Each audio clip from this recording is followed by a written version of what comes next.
இவ இப்படி சந்தோஷமா இந்த வீட்டுக்குள்ள இருக்கிறத எனக்கு பார்க்க பார்க்க வயிறெல்லாம் எரியுதுடி. இந்த வருஷம் தீபாவளி சந்தோஷத்தை போட்டு தள்ளினதே இவதான். ச்சே, வாடி உள்ள போலாம். இதெல்லாம் என்னால பார்க்கவே முடியல. வா.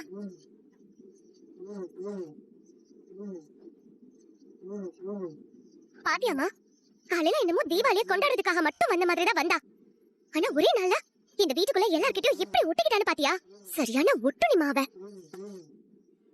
எனக்கு வர கோபத்துக்கு போன வருஷம் தீபாவளிக்கு பெரிய வெடியா வெடிக்க வச்சு அவளை ஏதாவது பண்ணணும்னு சொன்னியே, அந்த மாதிரி ஏதாவது பண்ணணும் போச்சு.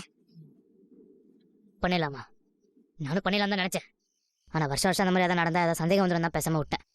ஏமா, அந்த பெட்டி நிறைய பட்டாசு இருக்குல்ல, அவங்க இன்னும் எப்படியும் 2 மணி நேரத்துக்கு பட்டாசு போட்டுட்டு தான் இருப்பாங்க. அவ கிட்ட வர நேரமா பார்த்து ஒரு கம்பி மத்தாப்பா கொளுத்தி பட்டாசு பெட்டிக்குள்ள போட்டுட்டா அப்ப கண்டிப்பா எல்லா பட்டாசும் வெடிக்கும். அப்ப அவளும் கிட்ட வந்தானா அவளுக்கு ஏதாச்சும் சேதாரமாச்சும் ஆகும்ல.